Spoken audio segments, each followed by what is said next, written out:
So in this crypto.com tutorial video, I'll be showing you guys how to buy Bitcoin with Cronos here on crypto.com. So once crypto.com's opened up, I want you to go ahead and either select Bitcoin under favorites right here, or go to the top left, press on buy, and then type in Bitcoin or ticker symbol BTC. Then select on Bitcoin.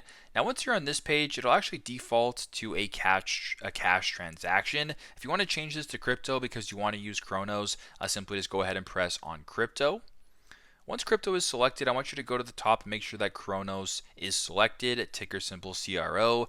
Now at the top here, it actually show you what the difference is, so how much Bitcoin equals Cronos or vice versa. So if you wanted to just use one, or let's just say, one Cronos, for example, it'll show you the Bitcoin. It can also show you the limit, so you actually use a minimum of 7.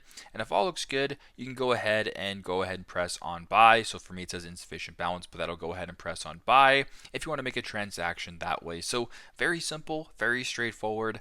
This is how to buy Bitcoin with Cronos on crypto.com. Thanks again for watching, and I hope this video helps.